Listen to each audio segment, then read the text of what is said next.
Coming up next on Passion Struck. This is not a meditation app. As much as meditation can be beneficial to help you de-stress, this is a transformation app. This is for the type of person that wants to literally become the highest version of themselves and to transform from being the old self to the future self. So I needed everything about it to embody this understanding that this is for transformation. Welcome to Passion Struck. Hi, I'm your host, John R. Miles, and on the show, we decipher the secrets, tips, and guidance of the world's most inspiring people and turn their wisdom into practical advice for you and those around you. Our mission is to help you unlock the power of intentionality so that you can become the best version of yourself. If you're new to the show, I offer advice and answer listener questions on Fridays. We have long-form interviews the rest of the week with guests ranging from astronauts to authors, CEOs, creators, innovators, scientists, military leaders, visionaries, and athletes.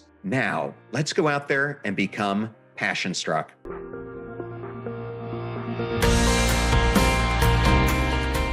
I am absolutely thrilled today to have Mimi Bouchard on Passion Struck. Welcome, Mimi. John, thank you so much for having me. I am so excited for this conversation. I am so excited as well. And recently, I don't know what it is, but I have been interviewing a lot of Canadians and specifically people from Toronto, which I've spent some time there. It's a fantastic city. And it's where you grew up. But what influenced you when you were just 18 years old to leave home and move to England?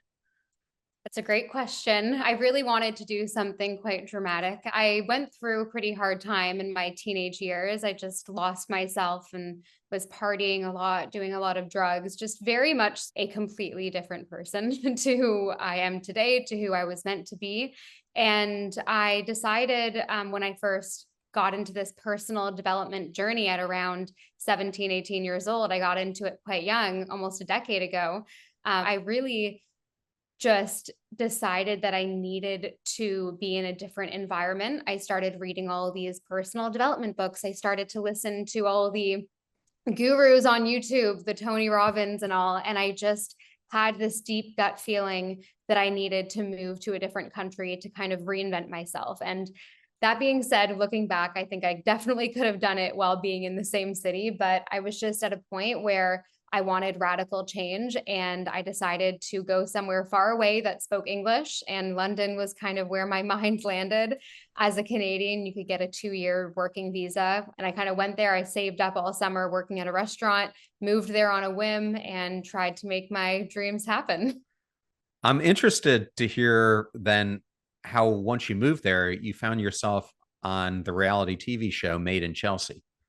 Yes, it was quite a whirlwind because when I first moved to London, I was 19 and I was working 4 or 5 jobs trying to make ends meet. Rent was really expensive, especially coming from Canadian dollar to British pounds. And I was broke. Like I was self-sufficient since I left home at 17 and I didn't really have any money. So I was working at a juice bar from 6 a.m. to noon. And then I'd go work at a styling agency from noon to 5. And then I would take the tube across the city and go nanny at this Italian family's home and nanny the kids until 10 p.m. and then work on my online magazine, which was my first entrepreneurial venture right after that. And I was just a pure hustler. I'd also go dog walking to make extra money. Like I was just really picking up jobs wherever I could.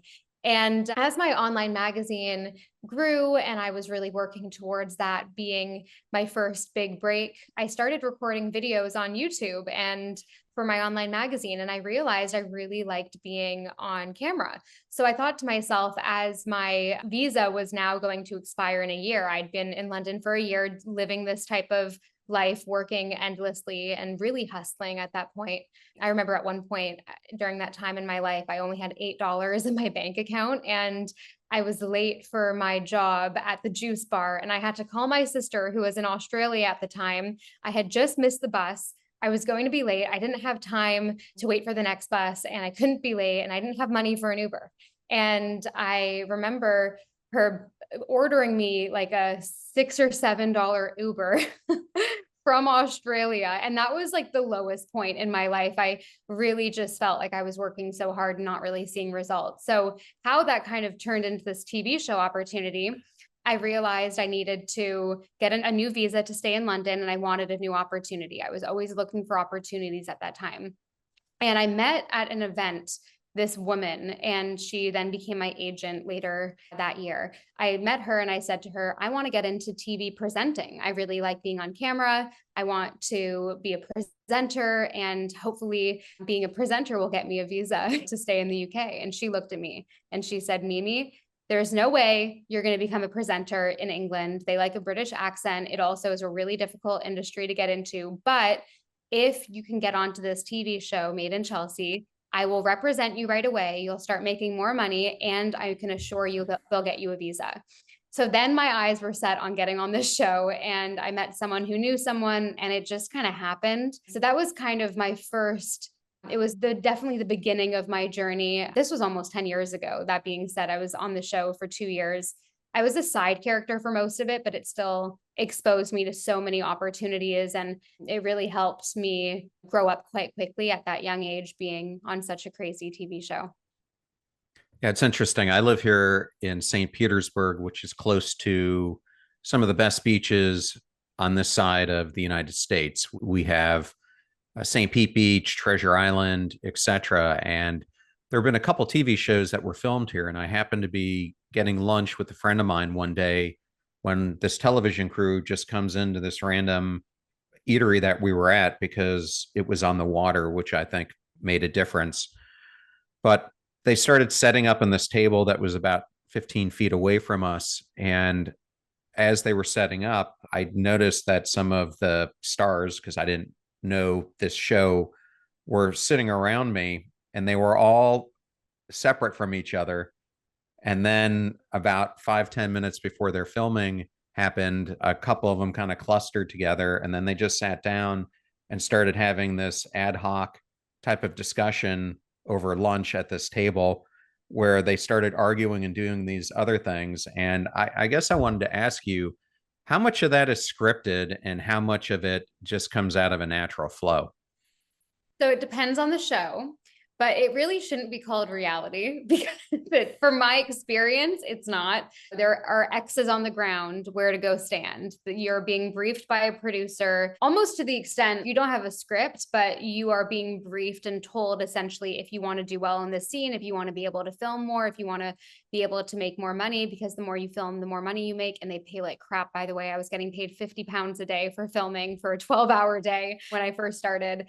And they tell you, they push you in a manipulative way, really take advantage of young, kind of weaker people. And I was that at the time. I was really young, and I just kind of did what they told me to because they were also dangling this visa over my head. And I just said, you know what? I never thought I would ever do a TV show.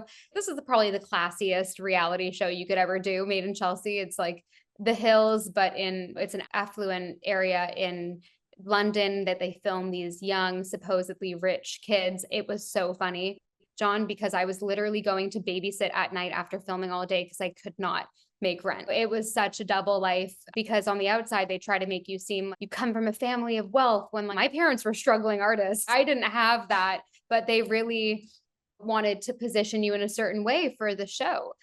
This show was not very real. There were some things that were real, but a lot of it wasn't because the cast was pressured to make up storylines to get more filming days booked. Yeah, this whole thing was so surreal for me because St. Pete Beach, where we were, is a really laid back area. I'm talking flip flops and people wearing probably shirts they slept in the day before and not really caring. And they filmed the scene with the two guys driving up in like a Lamborghini or a Ferrari, and then they looked like they were more South Beach than they were anything to do with us. So the whole thing to me just didn't flow with where they were at. But anyway, well, I want to get into some of your backstory about your transition, because we talk a lot about being stuck on this podcast, but oftentimes we're talking to people who are much further into their life when they realize that they're on a really difficult and wrong path to where they want to be. And for you, you realize the shift when you're in your teens. But even when you realize you need to make a shift, oftentimes the most difficult thing you can do is to take that first step. Was there a fundamental realization that led you to even make that step? Yes, I had reached my breaking point. I had felt so disconnected to my real self. This is in my late teens. Again, I went through everything very young, John. I started drinking and doing drugs at like 12 years old. Like I was really young. And I don't know why. I think it was just I was growing up in a big city and I had bad influences around me. And I felt very much like I didn't belong. I was always kind of a different kid. And I think I started getting really insecure about how I was a bit more quirky and just different at the core. I felt when I was in my early teens, I really just kind of went down the wrong road, and everything from drugs, alcohol to eating disorder, self-harm, like I really was not in a good place. And when I reached 17, 18 years old, I started to realize, after kind of being exposed to just some preliminary personal development content, I started just to realize that there was like another way that I could be living my life. I could be living my life in a way where I didn't feel like a victim, in a way where I could actually design what my future would look like. So personal development, I just started getting really into, and it was like this new big thing that I just felt so much awe towards. And to answer your question, what was that breaking point for me? What really made me make that initial switch was feeling like crap. It was waking up and hating myself and realizing that I can't live like this. It doesn't work. Like I can't do this sustainably. I'm also not happy. I also hate myself. So I need to change something. I started really diving into the work. And back then, this was a decade ago, personal development wasn't that cool. So it was just like something that I didn't really talk about at first. And I just started reading these books and listening to these mentors online. And I just got really into it. I at one point just locked myself in my room and tried to figure out what I wanted in my life. I didn't know what career I wanted. I had no direction. And this is right before I moved to London. I locked myself in my room and I just got an empty journal and I just wrote for days and days. I barely left that room and I just figured it out. I was like, okay, what am I good at? What am I not good at? What can I try doing? Because I've now realized, since reading these books, that there's more for me out there. I've now realized that little voice inside of me that kept telling me this doesn't really feel like me every time I would make a decision that was unaligned. I started listening to that voice more. And the more that I listened to it, the more it became louder and louder. So for me, it was just this very steady ambition that I started to uncover at that time, this ambition of living a bigger life, this just like excitement about living a different life. And I started to think about what I could become. Like I felt like I was at this fresh slate in my life where I just could take many different routes and I could design this future of mine. And it just started getting quite exciting for me. So I would say that I physically felt like crap and mentally felt like crap. And I just decided it's time to change. And at first, it didn't happen instantly. I'd go back to the old habits, and I was in this kind of dance of going out and partying with my friends and then trying to do a morning routine in the morning. Like it really wasn't linear, this journey. It was up and down. And then over the years, it became more and more, I guess, linear trajectory, like a higher rate of transformation over the years. The more you do it, the better you get. So that's really high level how it happened. Yeah, thank you for sharing that. And at least in my case, and in the case of some people I've talked to, I think there's a voice we often hear, and I call it our louder voice, that is often telling us, keep doing what you're doing. You're doing enough. You're making progress. You've got money. You've got comfort, whatever it is. And I think there's a quieter voice that's inside us all that is more difficult to hear unless you're doing the work around introspection and really trying to get that self-awareness about yourself. Do you find that to be true as well? Absolutely. But I do think that which is the real voice. If you just tune into your intuition, I think which is the real you. And I always say that this journey of self-development is more about unbecoming what you're not than it is becoming something that you've never been. So my theory is that just like an onion, as I was becoming my best self, my future self, the life that I live now, I was peeling back the layers of the onion and removing all those things that I never was, that I just took on, things that society told me to be, things that I thought would help me be more liked, things that maybe an old friend taught me to do. For example, I had a friend at 12 years old teach me how to make myself throw up. Like, those things aren't yours. And I think when you do this work and you really think about it as unbecoming, you feel more like it's meant for you. Because I can tell you right now, John, I feel more connected to that little girl that I used to be at 6, 7, 8 years old before I was all messed up from the world. I feel more like her than ever before now. And I can honestly say that reconnection is such a big part of this journey. And it's such a big part of creating success and happiness in your life. For me, when I first embarked on this personal development journey, it was because of more of the materialistic things. I wanted to make a ton of money and I wanted to look better. I wanted to lose weight in a healthy way. I wanted to start loving myself. I wanted to clear my skin. I wanted the physical things. And of course, all of that happened. I've done a complete 180 in all those departments. I am the healthiest I've ever been. I have a completely different relationship with myself. I went from $8 in my bank account to now being worth tens of millions of dollars at 27 years old. It's really crazy, actually, what this can do for the outside external stuff. But really looking back, experiencing this dramatic life transformation, I have truly realized that it's more about me connecting with that truest version of myself, no matter what everything else looks like. It is so interconnected, healing and finding success. Yeah, and I think that's an important thing to maybe explore just a little bit more. There's something I often talk about on the show called self-discrepancy theory, which is the three selves that we all have: our actual self, which is who we are in this moment; the ought self, which is who we think we should be; and the ideal self, which is who we could be. Yeah. And so oftentimes we go down the path of becoming our ought self. How were you able to, instead of going down that path, as you're talking about these qualities and characteristics that you aspired to have in your life, how did you make those choices between not listening to what you think you should be doing, but actually doing the things that you wanted to drive you to that dream that you talked about as a little girl you wanted to become? Because I think that's a very difficult thing for many people to do, because we're drawn to do the things that result in us becoming our ought self. So for the first 5 years of my personal development journey, so from 17, 18 years old, for those following 5 years, I did things the way that everyone else was telling me to. I was really consumed with those books. Like I was saying, I was trying to do the morning routine, the visualization, the 5 a.m. club. I was trying to do all of that.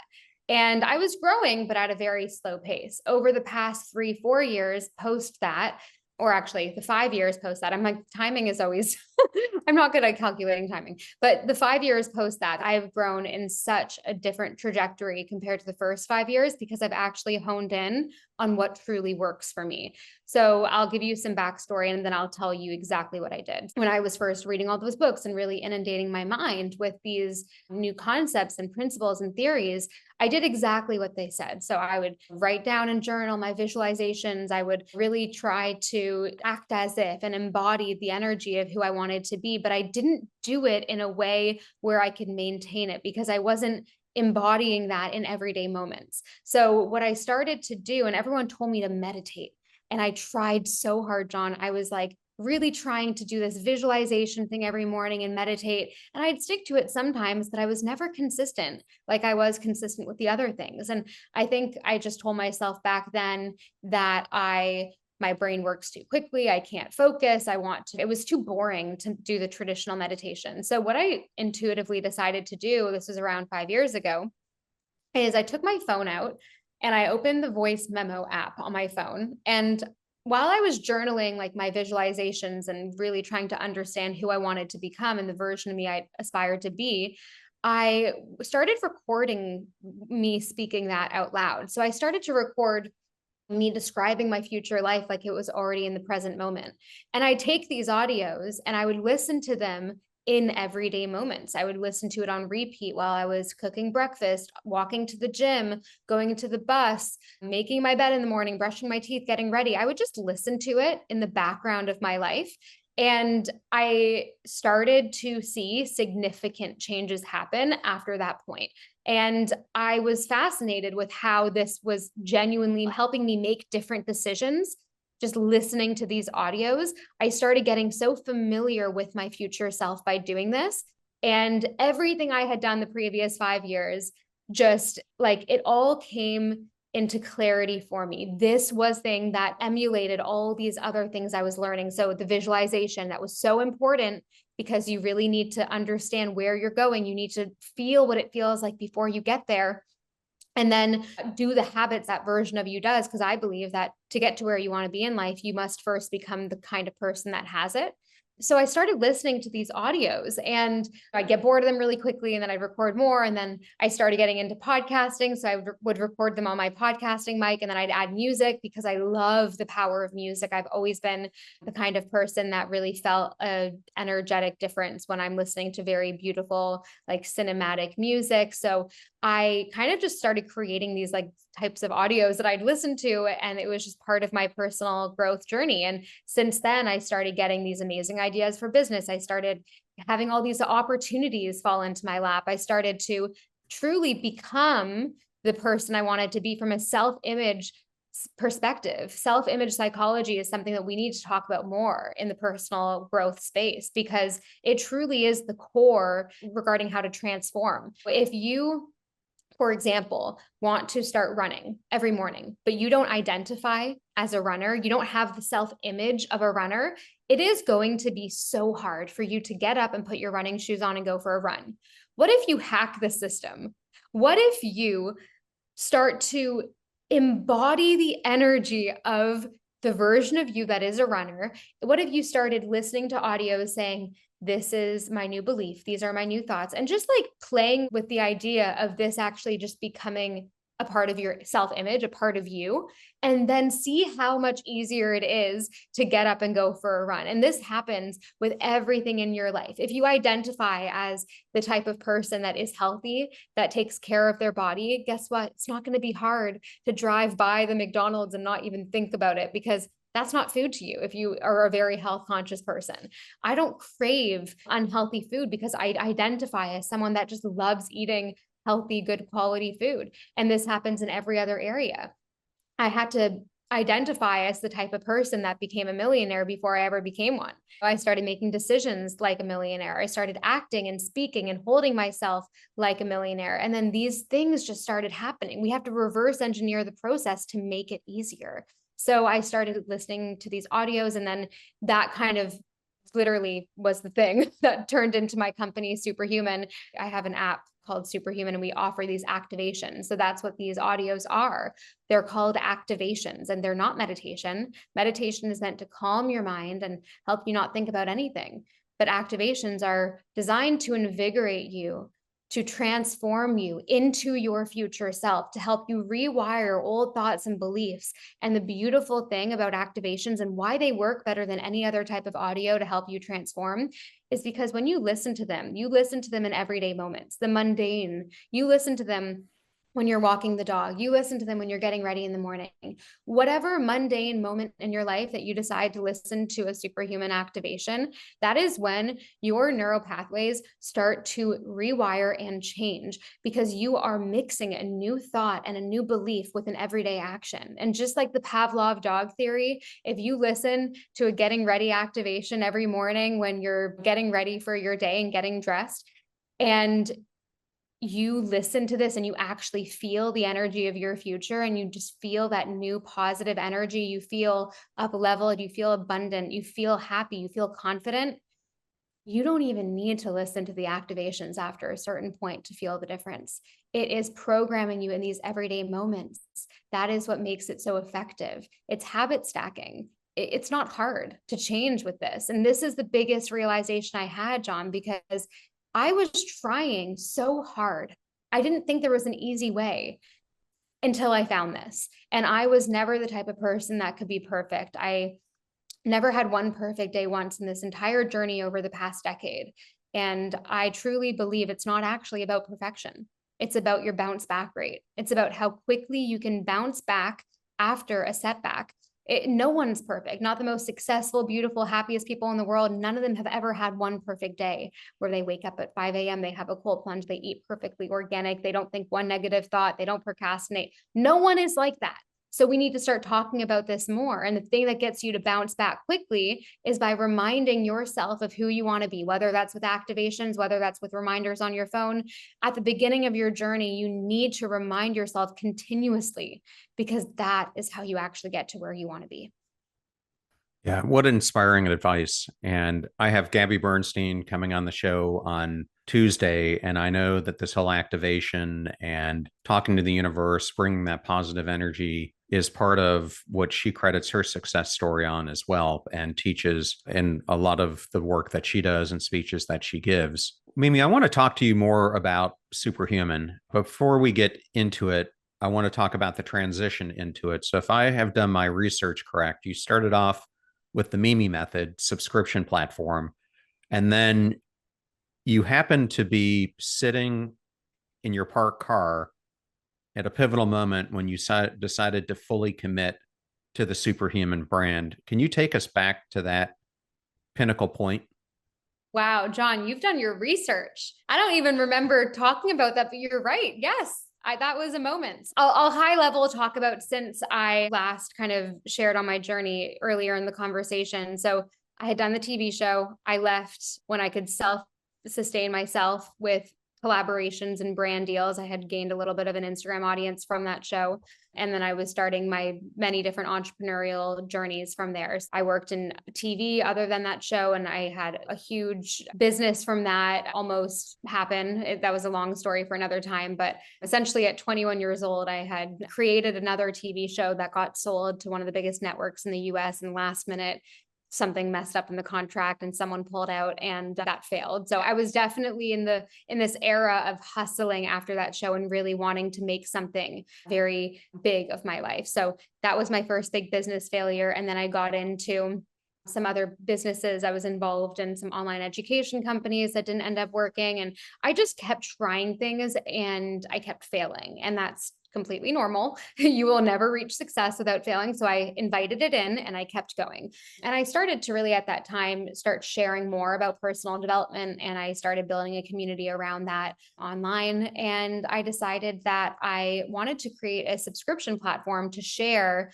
some workouts, some healthy recipes, and then also to add extra value to the subscription, I added these activations kind of right at the bottom of the subscription. I had never shared them publicly before. I had never shared them with the world because I was doing them for years. As I mentioned, I was listening to my own for years and I was adding music and I made them really good. And so I finally just decided on this subscription platform that I launched called Mimi Method, just to add these activations right at the bottom to see if anyone liked them. And it was never part of my plan to have an app all about activations called Superhuman. But then after 3 months of launching Mimi Method, I realized that I could see the numbers in the back end and the activations were doing better than any other content on that platform. And this platform was a very low lift, cheap thing. Like I was using a third party platform to host the videos on. So I didn't really have much money at the time. I was maybe making 5, maybe 10 grand a month from the subscription platform at the beginning, and brand deals. It was still quite inconsistent. Some months I'd make 2 grand and be struggling with groceries, and the next month I maybe make 8. It was very inconsistent. And I had my podcast back then as well. So the subscription model really enticed me as a business person because it's consistency, which was like the thing that I had craved my whole life. I had very inconsistent income until then. So I launched Mimi Method. The activations were kicking off, and I really looked in the mirror one day and I thought, okay, I think I have something here. I think I have product market fit with this one thing, activations. It's different to what else is out there. The workouts, the recipes, everyone has that. Every creator has that. I really can start seeing a vision of what this activation thing could become. And so, yes, I was in a car parked talking to someone on the phone. I was talking to a woman that I was working with. I hired her for some marketing stuff. And I really came to the conclusion on that call that there could be something quite big in this activation audio space because it's never existed. And I couldn't reinvest all the money that I had made from Mimi Method in those past 3 months and create a custom app and call it something different, take myself out of it. Mimi Method, that's me as an influencer. I didn't really want to be an influencer anymore at that point. I wanted to be more behind the scenes, I had also realized. So I wanted to create a company that could be a global household name without being attached to me. I didn't want it to be about me. I wanted it to be about transforming people's lives. So in that parked car, all the biggest revelations happen in parked cars. I feel like I have always like sat in a parked car and like really thought about my life deeply. That also happened before I moved to London. But anyway, yeah, I decided I want to create a custom app, and I hustled like crazy trying to find developers that could do it for a good deal for me. And then I really started building this concept. I hired this marketing team to really create this brand with me. And I wanted the brand to be vibrant, and I wanted it to be energizing and inspiring, because this is not a meditation app. As much as meditation can be beneficial to help you de-stress, this is a transformation app. This is for the type of person that wants to literally become the highest version of themselves and to transform from being the old self to the future self. So I needed everything about it to embody this understanding that this is for transformation. So I spent the next 6 months working tirelessly on this brand. I spent all of my savings. I believed in this so much. After 6 months of Mimi Method, it started really kicking off. These activations started going viral, and I was probably doing 20K a month at that point. And I invested all of that back into the business. And then I relaunched as Superhuman, and I only offered activations. And over the past almost 3 years since launching Superhuman, it has been the most growth that I've ever experienced in my life, professionally, financially, personally. I now have a team of like over a dozen people. We have tens and tens of thousands of users. I have a whole team of audio engineers. The company is doing insanely well. As I mentioned earlier, the company is worth a huge amount now. And I really do believe that the success of the company came from the product being so needed and so good. We had amazing product market fit from the beginning. We hadn't even started paying for marketing until 2 months ago. The first 2.5 years of the business, we didn't pay a cent for marketing. It was all word of mouth. And for a subscription business, having low churn, which means like a low rate of people unsubscribing, and growing so much to tens and tens of thousands of users just from word of mouth, is a pretty unique situation to be in the more I learn about the SaaS space. So I just feel so proud that I was able to, create something that was new and different, because having that uniqueness was so important. There are so many copies of everything out in the world. Activations, you can only find them on Superhuman. We actually own all the IP to it. And it's a new type of audio that's like a mix between guided visualization, motivational, cinematic music. And it's kind of like a motivational podcast, kind of mixed with a visualization. It's a very unique form of audio. And they're meticulously made with different frequencies in the background, with this beautiful cinematic music that makes you feel like you're in a movie. And then these guided visualizations that just remind you of who you want to be. It's so unique. And I think that the fact that I was able to create this from a need I had in myself, and I had the confidence to share those initial versions with the world. And they were like, oh my gosh, what's this walking activation? This is like changing my life. And I listened to the customer from day one. And that, I believe, the success of the business is our customers talking about it to their friends, changing their own lives with it. We have people message us every day. We have like a dozen at least messages a day. My customer service team or our social team receives people saying, oh my goodness, I have just changed my life in the past 60 days. I committed to 1 activation a day. This crazy thing happened. I started this business and then this opportunity came up, or I met my husband, or all these crazy things happen when you change your energetic set point, when you embody the self-image of your future self. And from my research, these activations are a really good way to get to that point. What an incredible background and story, and congratulations on the success. I have to ask, what role did resourcefulness play when you were starting the Mimi Method and then getting into the launch of Superhuman. Can you share any specific instances where you had to think outside of the box and that proved instrumental? Absolutely. Oh my gosh, resourcefulness is my middle name. And I've also bootstrapped this company fully myself, by the way. From day one, like I have been doing it fully with my own savings. I didn't come from savings. I really had to build, and it's a long game. But one of the best things I've done, if we've had a month where we've had to spend a lot, whether it's on development or hiring, once a year, I've been doing these retreats. I don't even know if I'm going to do it this year because they're just so much work. But when I needed the money to invest in like a new app or a new technology, because we spend a lot on software, like it's a tech company, I will host retreats. And the first retreat that I hosted, I designed a whole website with my team, and I was going to do like a 5-day retreat in Arizona. It was going to be a luxury retreat, and we had this whole trip planned. The tickets sold out within 2 days, which was crazy. I wasn't expecting it because I was only used to selling lower ticket items like our app. It's an app. It's not $1,000 a month. So this retreat, it was a higher ticket item. It ranged from, I think it was $7,000 a ticket to $12,000 a ticket. It was all in, all included. It was very luxury. And I remember my first retreat, we wanted to make a bit of money to invest in a new app.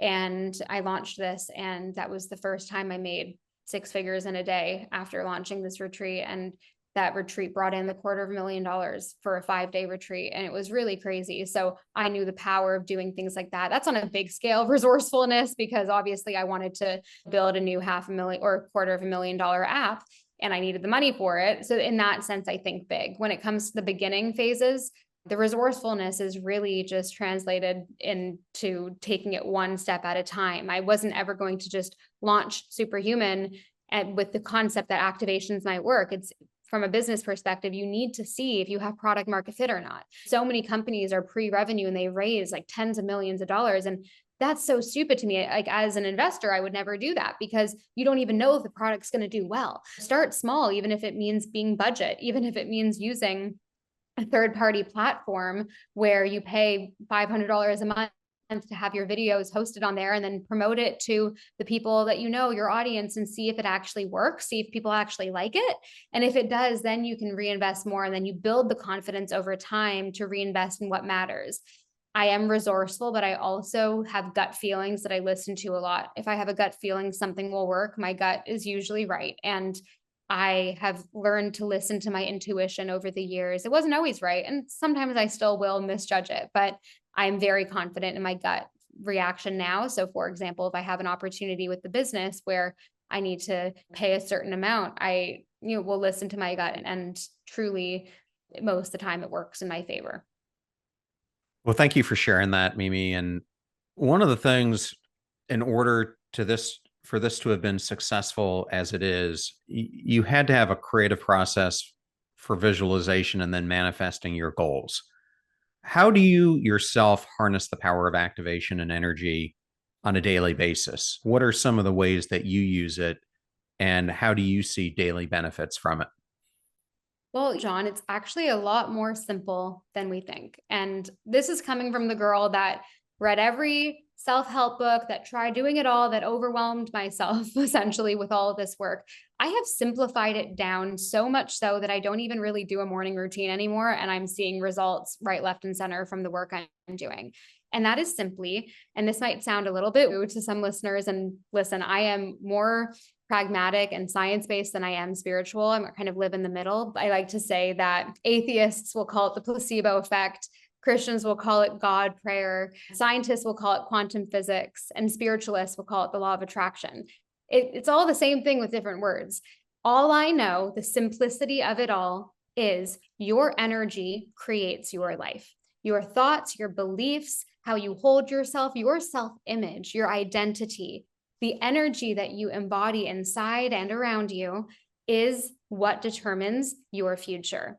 So when I think about what I want, and even today, I need to activate that future self inside of me. I need to embody her. I need to act as if I'm already her.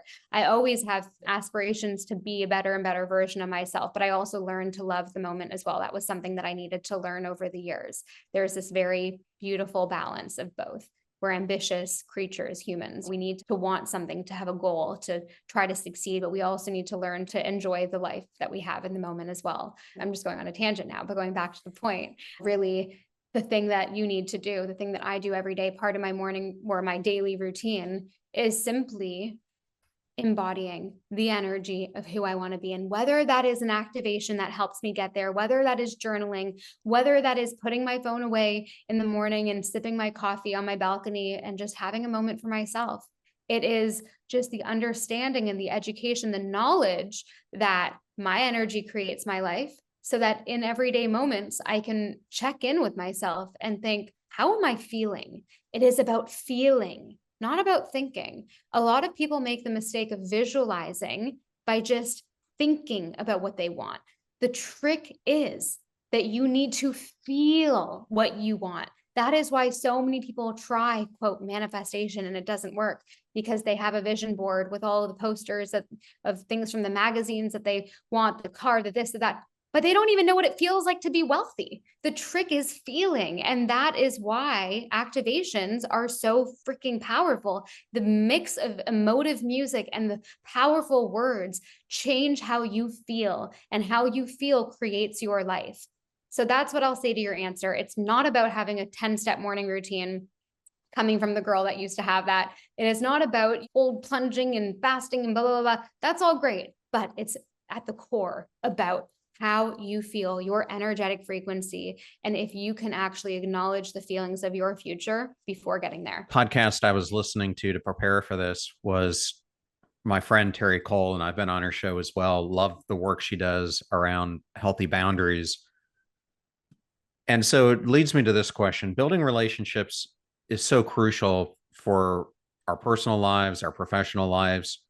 I'm sure it's been key to your success as well. What advice do you have for listeners for creating healthy boundaries and fostering positive dynamics with others? Such a great question. I love Terry's work. Boundaries are something that I've actually needed to work on over the past few years, especially. I've always been the type of person that just says yes to everything, that wants to help in every area. But I think that the more that I've really respected myself to create these bigger boundaries when it comes to work, when it comes to my employees, when it comes to my friends, the better my life has become. So my advice, I guess I can just share what I've learned myself. It's like, the stronger your relationship with yourself, with your soul, with you, and the better you get at setting boundaries, because you feel connected with yourself. You respect yourself more than anything else. And that's the most important. So if, for example, you want to start improving your life and you have some old friends that keep wanting to drag you out, and they have the habit of drinking a lot and partying, and you kind of are just over that at this point. That kind of happened to me at one point in my personal development journey. I just didn't want to go out and drink anymore. It didn't make me feel good. I felt like I took 3 steps backwards whenever I would do it. So I had to start creating these boundaries between me and some people in my life and relationships. And I had to try to do it in a way where it wouldn't hurt the other person, just in a very loving way. I love you and I want to see you, but unfortunately, this is just not the lifestyle I want anymore. So let's try to do something else instead. And it would actually distance me from the people that didn't want to do things that weren't aligned with them. They wouldn't necessarily just want to go for coffee instead of going out. And those were party friends, and that's okay. So with friendships, I had to create boundaries. And I'm lucky enough that the people closest to me in my life now, like my fiance, my sister, my best friends, my mom, the people that are really closest to me in my life, my parents, like I just love my family so much. I think the more that I've done this work, the more that I just want to be with people that make me feel like this is what matters in my life. So relationship wise, I don't feel like I have anything that I need to create boundaries for. I feel very blessed, but it's really the place where I have to create the most boundaries is old friends that maybe don't have the same principles as me, which I don't really have many of anymore. And then employees and people that I meet, giving my time to strangers. I'm quite introverted, and I now have really realized that to get to the next level, I need to not say yes to as many things. So I've started working on that as well. But I'll tell you something, I'm not as good at boundary setting as Terry is. I'm working on it. Well, I don't think many of us are, hence why she is the boundary expert. Well, Mimi, I thought we would end today by having you talk to the audience about your great podcast, which I can't wait to be on. Thank you, John. I'm so excited to have you on. By the way, I have had this podcast going for honestly almost 7 years now. I've been like one of the OG podcasters, and I've just kept quite consistent with it. I went in and out of it being my main focus. And now I am a little bit less consistent. I used to do 2 times a week, but now I'm doing at least 1 time a week just because my business has taken up a lot of my time. But that means that the episodes that I do release are quite powerful. Maintaining quality is something that has always been so important to me and my brand and anything that I put out into the world. And the podcast has been one of the best pieces of growth for me because I've gotten to meet the most incredible people. I actually initially started my podcast almost 7 years ago so that I could meet these mentors that I was so obsessed with when I started my journey. I wanted to have an excuse to have a conversation with them. So I started the podcast to just be more inspired. And it was a really great thing because you can go back to the first few episodes. I sound completely different. I'm a completely different human, just like on my YouTube. My first videos, I was a completely different human. And this was at the beginning of my journey. And you can just see the evolution over the years. Now I think we're almost at 500 episodes or something. And it's pretty incredible. So the podcast is all about personal development and interviews with incredible people that can help you transform your life and improve your life. And there are some businessy episodes, and there are a lot of audios that I also take from my YouTube, and it's just all value. And I'm so excited, John, to have you on in a few weeks. It'll be an amazing conversation. Mimi, thank you so much for joining us today on Passion Struck. For listeners who have made it this far and want to learn more about you, what is the best place for them to do that? Absolutely. So you can find me on Instagram at Mimi Bouchard. And if you want to try Superhuman activations, we actually have a secret discount going on at the moment on a specific landing page on the website. You can only get the discount on the website, not on the App Store, because Apple doesn't let you do discounts. But for all the podcasts that I guest on, I do a secret code. So the link is activations.com/podcast. And there you can get over 60% off our memberships, which is crazy because we really don't offer discounts very often. But make sure to go check out Superhuman there. We have a 2-week free trial, a money back guarantee. It's super low risk to try the activations, and there's literally nothing else like it. I would just take advantage of the free trial and just try it out. And you can go get that on activations.com/podcast. And then me on Instagram at Mimi Bouchard, on my podcast at just Mimi, and my YouTube is just my name, Mimi Bouchard.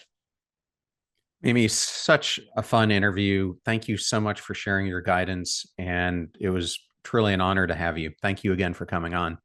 Thank you, John. So excited to have you on again, and I really appreciate your time. What an incredible interview that was with Mimi Bouchard. And you can find everything Mimi at passionstruck.com. You're about to hear a preview of the Passion Struck podcast with none other than Oz Garcia, a renowned authority on healthy aging and nutritional science. Oz is a trusted advisor to world-class athletes, as well as A-list celebrities. And he will share his cutting-edge insights on how not to just live longer, but to thrive with vitality. When you solve the problem of where you're going to get food from, right? The whole keto calorie phenomenon is gone. You and I don't need to hunt for our food. You can go to McDonald's, and for $6, $7, $8, you can get 3,800 calories right in one meal. That trigger to keep eating, now it's going full circle. Now it's fully triggered. And so the mechanism to actually keep eating is now working to keep eating. So you have an obese culture. And you and I both know that being overweight in this country is epidemic. Type 2 diabetes is epidemic. The rise of cancer among younger people now is baffling. The weak immune systems that people have, the high amount of neuroinflammatory problems that we suffer from. And a lot of it's the overconsumption of really crappy food all day long. The fee for this show is that you share it with family or friends when you find something useful or interesting. If you know someone who's into manifestation or activations, then definitely share today's episode with Mimi Bouchard with them. The greatest compliment that you can give us is to share the show with those that you love and care about. In the meantime, do your best to apply what you hear on the show so that you can live what you listen. Until next time, go out there and become passion struck.